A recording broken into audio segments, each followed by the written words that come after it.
Hey guys, welcome back to the channel.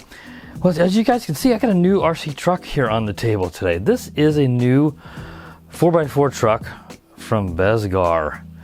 This is the HP161S is the model for this one.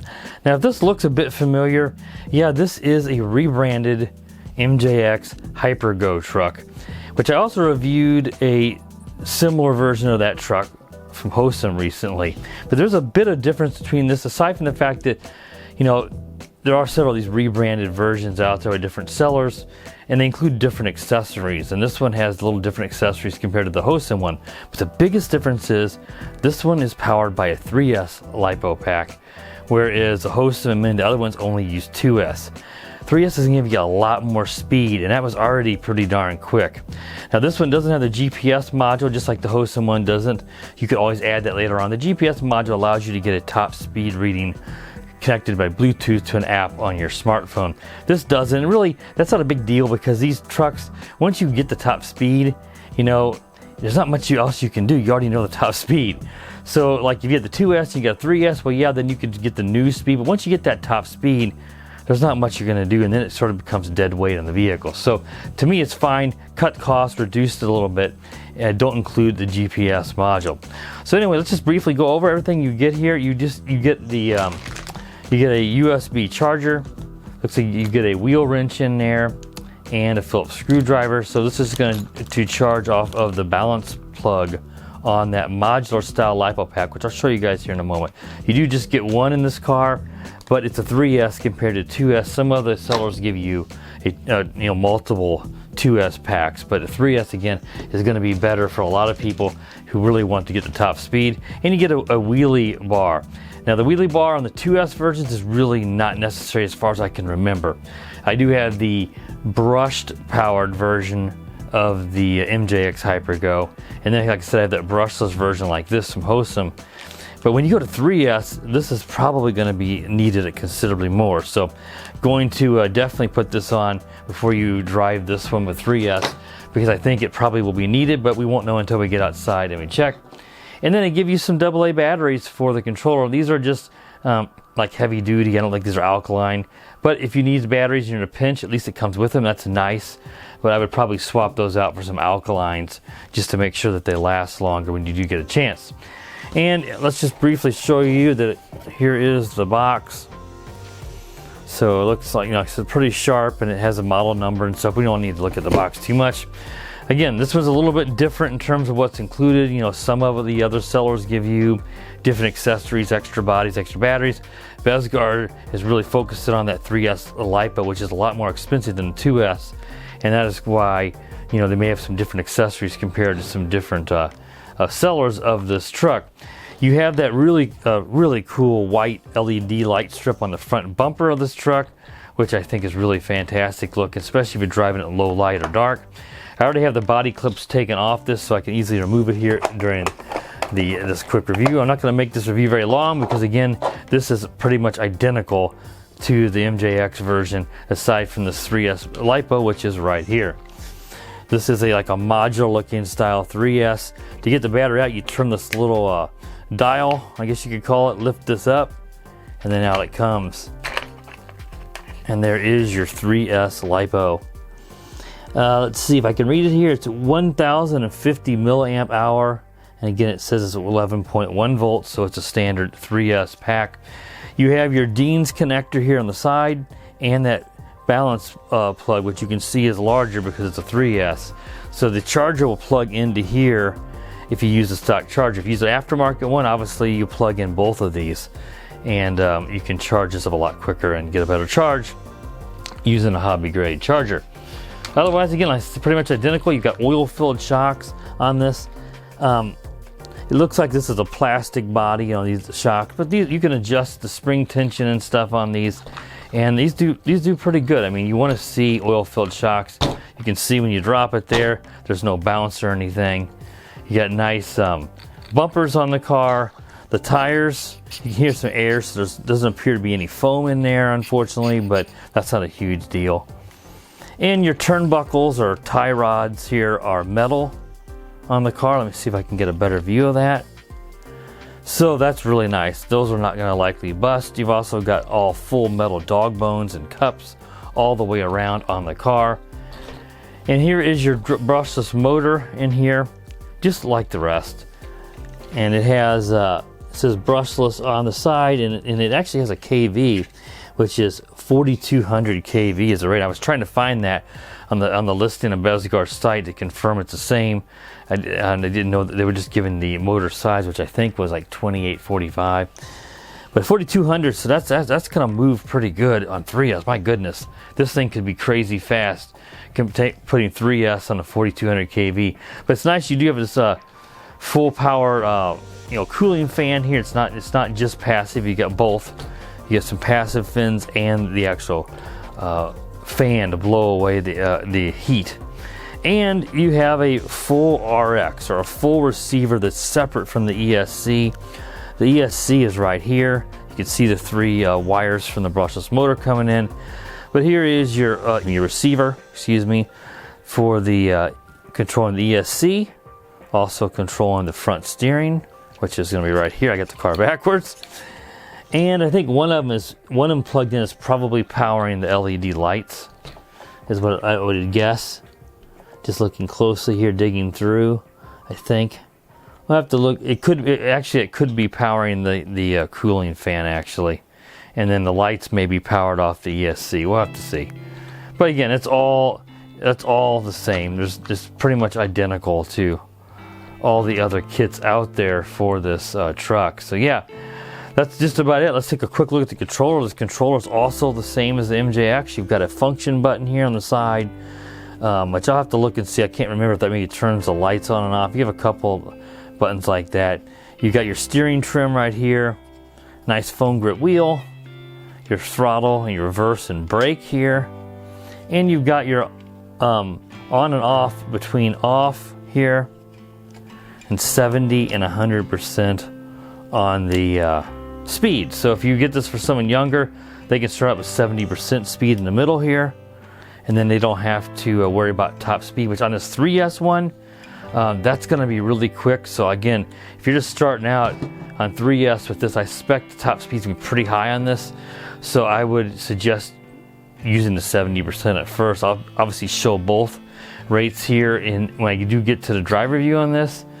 So I think that's enough on the table view. Let's get outside and we'll either get the top speed or we'll take it to the park. I haven't decided yet. So stay tuned, guys, and let's get outside and see how this guy works. Be right back. All right, guys, so I decided let's definitely get a top speed test on this, because with this being 3S powered, that is the main benefit of this truck, is the top, a higher top speed. Probably a little better acceleration and such with the 3S battery. So let's see what kind of top speed we get.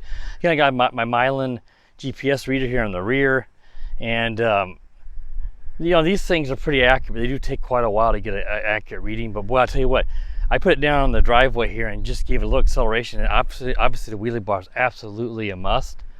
And I'm a little worried about, you can already see a little bit here, about really messing up the GPS reader. So I got to make sure I'm going to ease into this.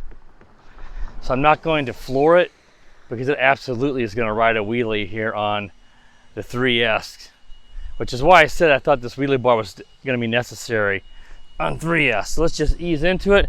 As you guys can see here, I have it all the way to the right, so we are at 100%. Let's just ease into it here. Just kind of get comfortable with the controls. That's still not top speed. You can see it's pulling to the right, so I'm going to trim it up a little bit, make it a little easier. Also give the GPS reader a moment to make sure no traffic's coming here. There's top speed. Just turn around here and ooh, you can see that. It's just, if I give it just a little bit too fast of acceleration, it's riding a wheelie. So you really got to ease into it.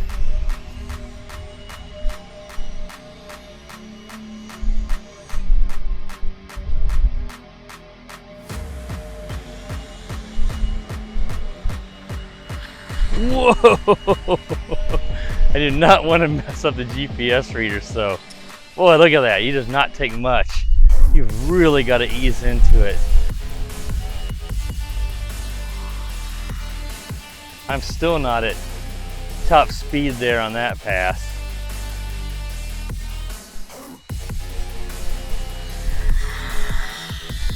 There we are. Whoa! Just about rolled it over.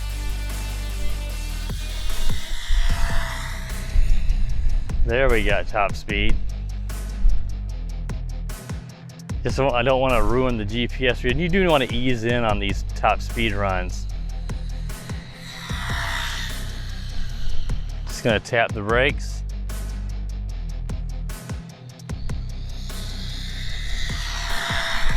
Whew, boy, that thing books. Let's see what kind of speed reading we do have. If the GPS had a good lock, it should be set to read the top speed reading here. And yeah, we've got 38 miles an hour. I think that's probably pretty accurate. We'll do another pass or two here and see if we can exceed that. It will record the highest speed, so if we exceed it, it'll give us a new reading. Otherwise, it'll just stay on that. So the GPS here looks fine. I'm sure it's got little scuffs there on the bottom. I tried to move it up some so that the wheelie bar would hit the ground first. Whoa! There, we flipped it over. Hopefully that ended up just hitting the top and not the GPS reader too much. Ooh, man, I tell you what, this thing is incredible. On 3S. Let's just take it back up here and hopefully the GPS reader's okay. And it does look like it is. We got some scuffs here, as you guys can see, but it's all fine. Not ideal, but you know, it was pretty difficult. Otherwise, I'd have to try to attach it to the body. But yeah, we still have 38.1, so that's nice to see that the screen is at least not completely, there's some scratches in it. But yeah, 38.1 miles an hour. So man, I'll try to remember to put up what that is in kilometers per hour here. And if I remember to look, I'll see if they have, if Bezgar has a top speed rating for this. Because again, the other companies I've seen, like Hosum, MJX, they, well, I almost tripped on my shoestring, had a, I believe they mostly just shipped those at 2S's, which is going to be considerably slower. I mean, I did the 2S Hosum version and it was quick, but boy, it was nothing like that. All right, guys, that wraps up the speed top speed test. Let's get over to the skate park and see how this guy performs there, so I'll be right back. All right, guys, I got the Bezgar out here now at the local skate park. So let's see how this guy does. You can see it's really misty today, quite warm, but it's very wet. So I apologize if there's any kind of mist or spots gets on the camera. I just want to get this review done before the weather turns worse tonight. Of course, that white LED really shows up nicely in these low light conditions. Yeah, let's just see how it does. I didn't get a chance to take the Hosum or the original MJX one out here because obviously I just didn't even realize this. I guess I more had forgotten this park existed over here, this old park here in town. So I've been taking a lot of my cars here, and it's a lot of fun with these jumps. Let's go ahead and see how it does. Now there could be some traction issues at times, even on four-wheel drive because of the wet pavement.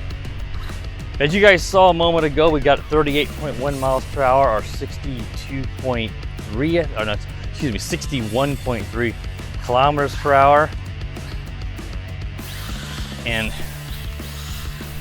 I put some text up there during the, whoa! I put some text up with some of the information showing the top speed ratings. Big props to Bezgar for the honesty and transparency of their top speed. They had it rated 62. That's within the margin of error. So they were spot on with their top speed rating. So I'm just really, really happy with the honesty. So I just want to say that again, because at the time of the top speed test, I didn't know what they had rated it. So I took a picture off their website, off the Amazon, what's the Amazon listing.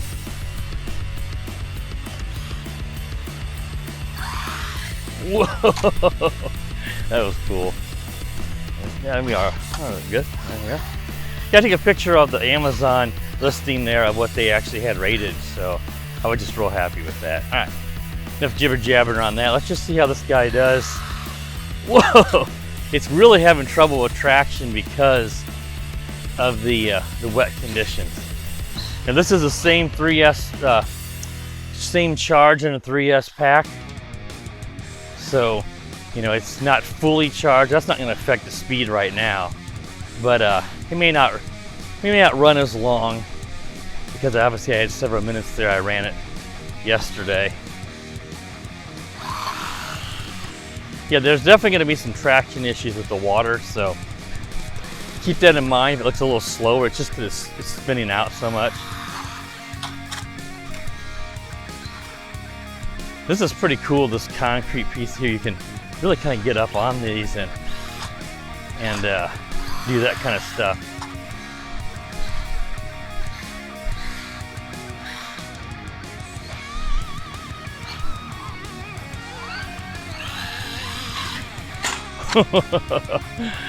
Yeah, I mean, I'm gonna try to take it easy with these conditions. Hitting this, it's gonna fly into the fencing around the back here. And this thing's really well built, so I'm not super worried about anything breaking or nothing. But it is hard to get up here and get access to the truck if it gets upside down up here. And there's no way I'm gonna be able to climb up the ramp like I did it last time to get to 16890A because it's so wet. I'm gonna slip and slide trying to do that. So this may not be like the best jumping session or nothing. Not that I'm great at doing it, but just because of the conditions. Whoa, my God. That's what I was worried about too, just smacking into that bar. I think everything's fine. And I prefer not to damage this body. I really busted off the front of the Lexan body on the HBX last time out. I'd rather not damage it. Whoa, it's slipping and sliding. Yeah, these conditions are certainly not the best. It seems to be even wetter over here than it is at my house, where it was just a little damp. It really looks like it didn't pour here or nothing. This is only a few blocks from my house, but it's really wet. I bet I ended up upside down. No? Yeah, it's pretty rugged. I mean, there's a lot of metal parts on this, so I wouldn't expect this truck to break or anything too easily. It did look like I did lose I've lost a body clip there, so I was putting the body back down. That's gonna happen when these hard crashes. Not a big deal, not gonna affect anything here, but the body may look a bit crooked here at times because of that. But yeah, this is not gonna be a real long run because of these conditions. But it's January 2nd, and you know, it's difficult to catch a day where you've got decent enough weather. You know, this is not great, but it's not freezing cold, so.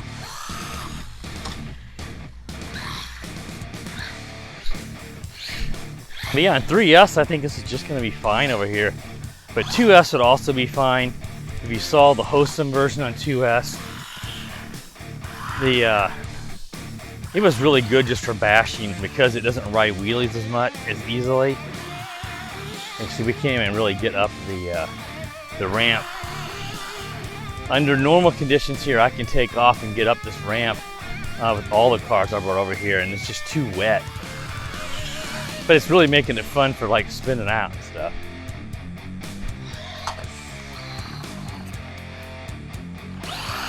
Yeah, it's just gonna slip and slide a whole bunch, so we're not gonna be able to probably do that. Usually I can kind of go at an angle here and get a big jump.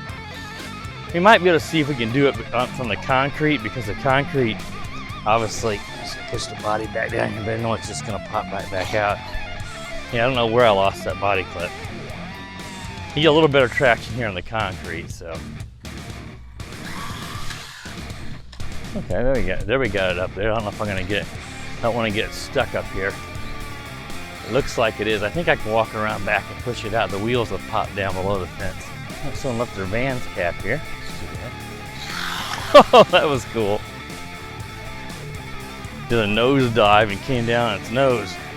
Yeah, I apologize, guys. This is not the best conditions. I did not think it was going to be this wet over here. At my house, the driveway was just slightly damp, but nothing like this. This is just like, it looks like it poured here. Some of that's because we had been very, very cold and the ground was frozen solid, and it's so cold that some of this is just like condensing. You know, the air, the warm air is condensing and adding some moisture to the lower atmosphere in the ground. That's why it's just so wet. Yeah, it's just slipping and sliding. Yeah, this is not what I was expecting. Whoa. Well, it ends up on its wheels upright more than I expected it would. Whoa, there was a good jump. Oh, good, it landed upright. Because I did not want to have to, boy, it does have a lot coming down. I have to try to get up there somehow and flip it over.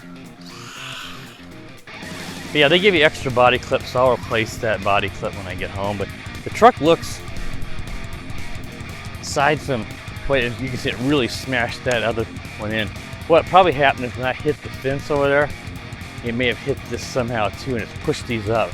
I may have to get one of those pliers to get that pulled. We'll see with the little tab, that helps out a lot. But yeah, that's all happened. But thankfully the bumper, everything looks fine. So the body is not damaged like the 16890 did on me.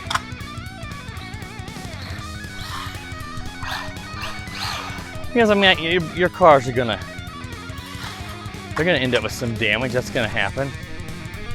But I hate to actually, bust the body apart, especially as quickly as I did with the HBX, which I just prepared with some tape.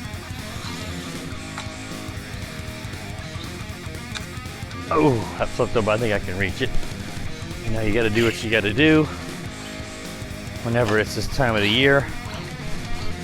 Obviously in the summer months, this is going to be a lot of fun because, it should be drier and much better conditions.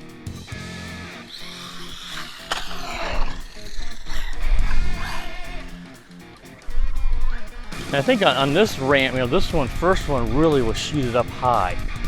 And that's where I was able to literally just go many feet over the top of the fencing with the smaller truck. But the second ramp is much lower angle. Boy, you don't have much room to not. That was pretty good there because I didn't want to just go slamming right into the fence. That worked pretty well. Boy, that was a good jump. And it stayed upright and it came down right. When I have to try to get the truck down and it flips over. Now, this is actually more fun than I thought, despite the fact that I can't get much traction. Just a bit of a challenge to try to, see, that's a problem with coming down these ramps. The truck, they always want to flip over. I'm just trying to get the truck to stay in a straight line and do stuff. It's a bit of a challenge. Whoa, boy, that really smacked into this wall hard. You can see what really popped the body up again. But again, I don't think the body's damaged. Just popped it up where we're missing that pin.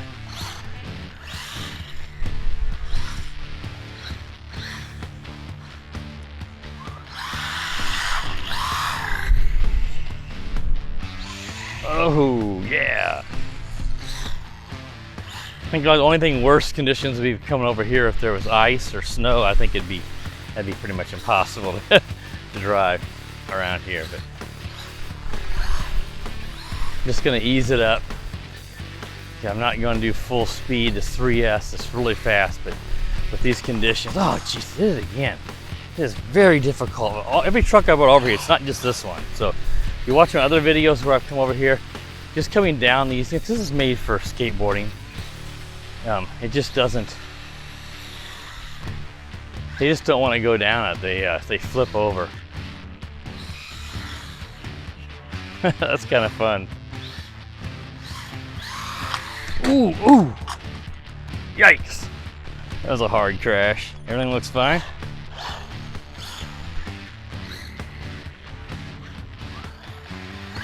Just kind of ease it up there again, and that's the thing. You don't have to hit these ramps full speed like this, even when it's dry. because you are going to fly up over the fencing at a similar park like this, and that's just fine. But a small little jump like that's kind of fun, and then you can keep it up on 2 wheels, or excuse me, 4 wheels, and just keep going. So let's back it up here. Really does, you know, between the brake and the hitting reverse, there's a decent amount of delay. Not a big deal, a little more than you'd like, I think.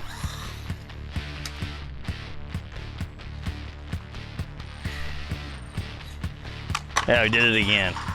You really have to go slow and to get it down there without flipping it.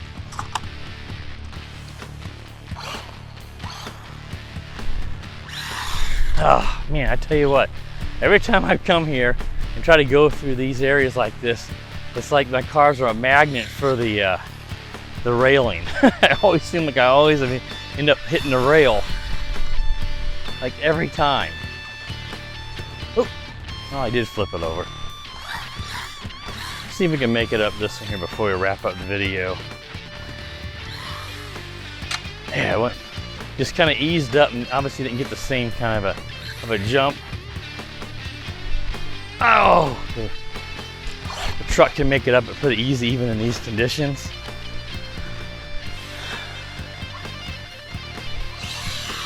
Whoa.